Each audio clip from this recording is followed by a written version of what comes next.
Obviously we played them last year, the game before we went to Maui, and we were up 5 at half. And I just remember, you know, them slowing the game down, being really physical, screening, cutting really hard, play with a lot of force, in transition, try to get out and get some scores, and didn't want to play against our set defense. And they, when they did play against our set defense, they did a good job of trying to pick us apart in some spots.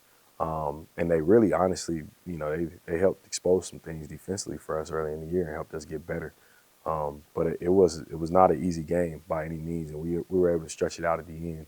But I just remember after that game, we definitely felt like we were tested at a high level. So, immediately when we got that name popped up, obviously as coaches, you kind of snap and get into the mode where, okay, now it's time to prepare.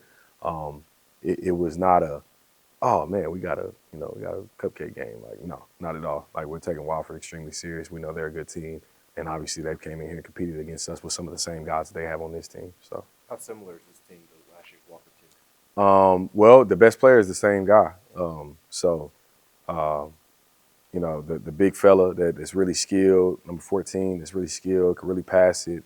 Um, doesn't shoot it great, but he's a good player. They still have some of the same personnel. They still play in some of the same concepts. So we know they're still going to be a really good team. And obviously, I mean, anybody who makes the tournament right now is a good team or really hot. And they're coming off a winning streak and winning their league title. So no, you're good. Coach, I know you don't want to overlook the first team, but what's the challenge this time of year?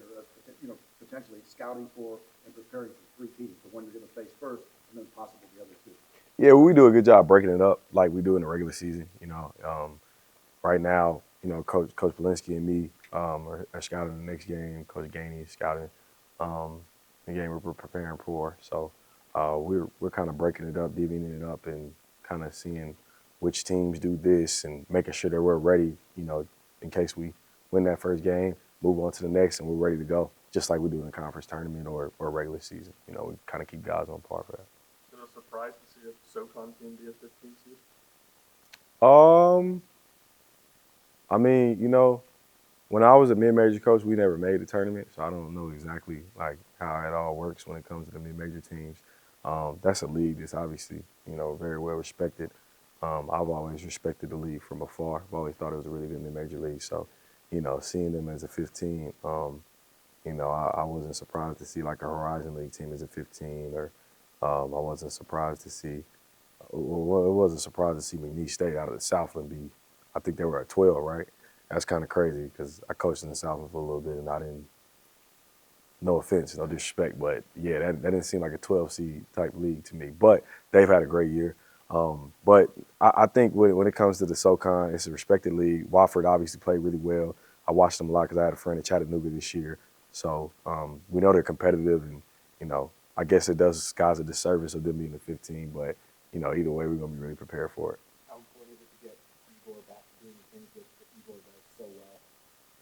I think the number one point of emphasis for Igor right now is we got to get him back to rebounding the ball the way he did early in the year, because that's the biggest thing that we need right now. We need to in the tournament, defensive rebounding can take you a long way. It just does. You need force and physicality down low. You need guys that are willing to do the dirty work, and we've had guys that are willing to do that all year. He's just going through a rut right now where he hasn't played well, if we're being honest, and he's probably as hard on himself than anybody right now. But just kind of motivating him, supporting him, but also understanding that, like, it's go time now. There's no turning back. At the end of the day, he loses one more game and his college career is over, just as much as a lot of those guys we got in the locker room. So just making sure that he continues to lock in on the attention to detail and do the things that have made him successful all year this year. What makes him so good at post entries? Yeah, you could tell that they work on it a lot. They also flash their big up and try to play through him out top. He's a good passer. He could DHO and really pick guys apart with his facilitating. You could tell that they work on it a ton, getting the ball inside and getting it to him. And he plays with a lot of force and physicality down there. So, I think that they've had him for some years. Those guys are used to him. They know he's productive. And at the end of the day, guards learn to throw the ball to bigs that make them look good all the time. That's just what it is. It's not hard for Zakai to throw a lob to Felix because the likelihood of him finishing it is probably high. So, I love our guys, but we're not going to act like they're just the sweetest little angels in the world. Zakai Ziegler passes the ball because he knows he's going to get assist. Not to say he's selfish, but it's a part of the game where you have to be selfish when it comes to things like that. So, I think that they do a good job of getting Big Fella the ball and getting him in spots where he can be effective, and he does a good job of finishing plays for him. So. Still allowed y'all to have success offensively in some of these games recently when you haven't shot the ball well from three. It's honestly extremely inspiring, considering the fact that like we know our guys are gonna make shots. We got some of the best shooters in the country. Honestly, we got guys that can really get on the roll. They can really make a lot of shots. Good to see Zakai having the ball go in. Chaz is gonna get his percentages up a little bit. Even he has some peaks and valleys when it came to it. Jordan as well, but I think that the thing that I've always said this year, coaches always said it this year, we've said it about other teams this year. Me and Coach Gainey talk about it all the time. When you have multiple guys on your team that can all go for 25 plus on any given night, it makes you really hard to stop offensively because you never know whose night it's going to be. When we were preparing for Texas the other day, that was the number one thing we kept saying. It's like they got multiple guys that can give you 25, 30 plus every night, right? We've kind of shown that we're able to have guys with that type of pop as well. So it makes us dangerous, and it probably makes us really tough to prepare for because you don't know which guys are going to get going. But we want those guys to continue to play with confidence, especially going into March, and continue to play with that swagger that they have when it comes to the offensive end. Who are you gaining to bring the mid-range jumper all the way back into basketball? I would say our whole team has. Chaz and didn't even shoot the mid-range jumpers before he got here. Now he's like George Gervin or something. So, and he likes them. He likes them. He takes them and he makes them. He came off of a pin down the other day and turned and I think he had like a foot inside the 3-point line and shot it, and it was beautiful. And after the game, I remember like that's a horrible shot, but he makes it at a high clip, and we're gonna trust those guys, especially those green light guys that really shoot the ball at a high level. So we let them take any shots they want, man. As long as they make them, go ahead and let it ride. Once Jordan gets respected as a guy that can give you 20 off the bench. Not enough. I don't. We know how good he is when it comes to that. We know how capable he is when it comes to that, but I don't think he's respected as much as he should be. He's one of those guys that should be talked about as like a national 6 Man of the Year guy. I know John Rothstein put it in an article not too long ago, and I don't think people understand enough that that's a 6 starter for us, man. He does a really good job of coming in with energy and playing with a lot of toughness and grit and a lot of freedom when it comes to shot making, and he opens our offense up even more, obviously. So, I think he demands a little bit more respect than he's been getting, but he keeps that chip on his shoulder and keeps proving people wrong, and he'll get it.